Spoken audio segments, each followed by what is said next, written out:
Welcome back. Again, this is the third video of our chapter 22 um, notes. And we are in a slide where we left off with a test statistic and our formula. And I had just mentioned the P sub C here. And the book defines this again as pooling. So pooling is the combining where the combining the counts of your overall proportion is well, it's called pooling. Whenever we have data from different sources or different groups, but we believe that they really came from the same underlying population, we pool them to get a better estimate.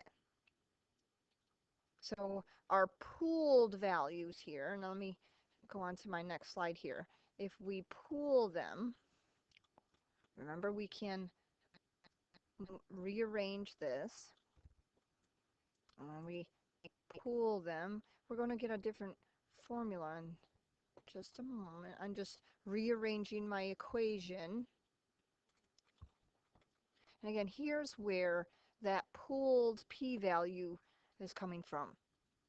So again, because we have different sources of data, we're going to pool them together to get a better estimate of our true proportion or population or true proportion here. So what we do for this single value is you're going to find NP of your first group and NP of your second group and add them together. And that becomes our new numerator, where then you divide that with the sum of your two n values. That becomes your pooled p-value. And in the formula, when you get to our example, you'll see what we do with that. And here's what our p-value is, because this is going to be some decimal. That decimal, then here's our complement of that decimal, and that's divided by n1. We're going to, as you notice here, that p sub c is still the same value. So these numerators in our formula and in our equation are going to be the same value after you take this p times q. That numerator in both of these fractions is going to be the same. The denominators are going to be the ones that are different. Well, in some cases, because we always could have n1 and n2 the same value. But again, when we're dividing here, so our numerator should be the same. Okay, so that is our hypothesis test formula. So here's that example I was telling you about. A forest in Oregon has an infestation of spruce moths. In an effort to control the moth, one area has been regularly sprayed from airplanes. In this area, a random sample of 495 spruce trees showed that 81 had been killed by moths. So again, think back in your head, you're going to be writing that 81 out of 495. Okay. A second nearby area receives no treatment. In this area, a random sample of 518 spruce trees showed that 92 had been killed by the moth. So again, here's situation 2. 92 had been killed out of 518. Do these data indicate that the proportion of spruce trees killed by the moth is different for these areas? So there's our situation that we're going to be answering in the questions. So step 1, parameters. Step 2, hypotheses. So P1 is the true proportion of trees killed by moths in the treated area. P2 is the true proportion of trees killed by moths in the untreated area. And the difference, again, P1 minus P2, is the true difference in proportion of trees killed by moths in the two areas. Our hypothesis is that P1 is equal to P2, that the true proportion of trees killed by moths in the treated area is exactly the same as the true proportion of trees killed by moths in the untreated area. And our alternative hypothesis is that they're not equal. We go through our assumptions and conditions. Both samples must be random, which is stated in the problem. Both samples should be large enough. And again, let's go through all of those situations. So here's my P, that 81 out of 495. There's N. That's 81, which is greater than or equal to 10. My NQ of all of my first situation. Here's my Q times N, and that gets us 414. Again, greater than 10. Our second situation has 92 out of 518.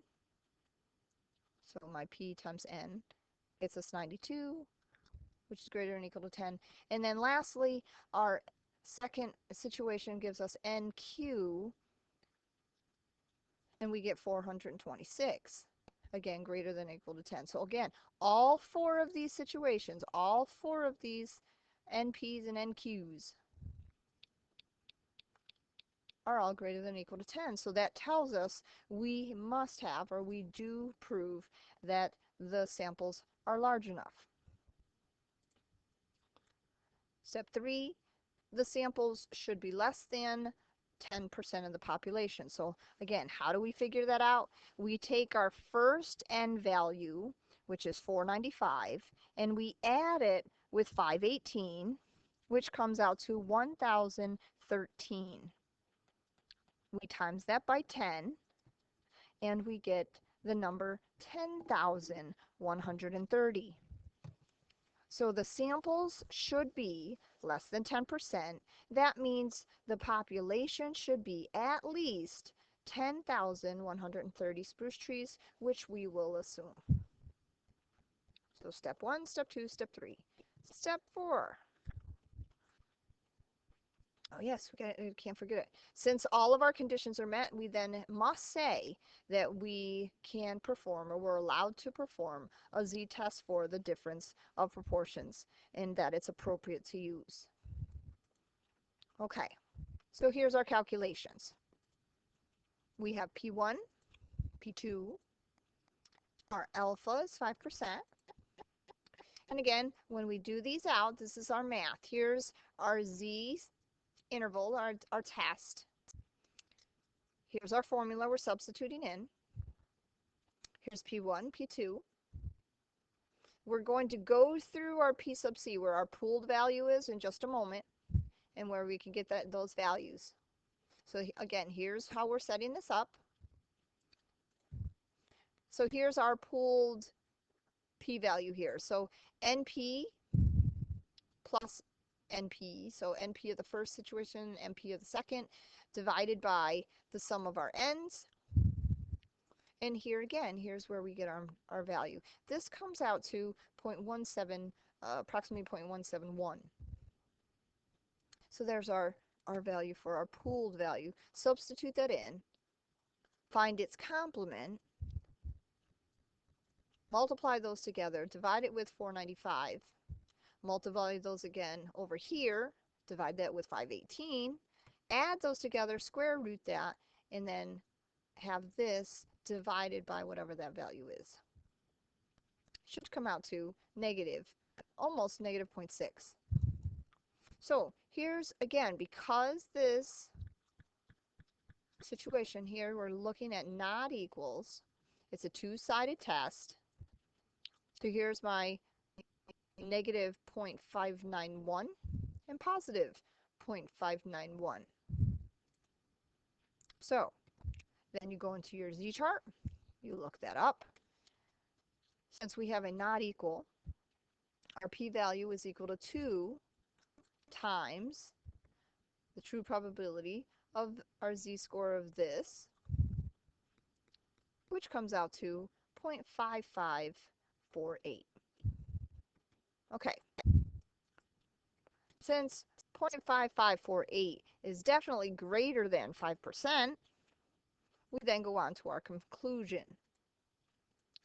So, decision comes first. Since the p-value is greater than alpha, I fail to reject the null hypothesis at the 5% level.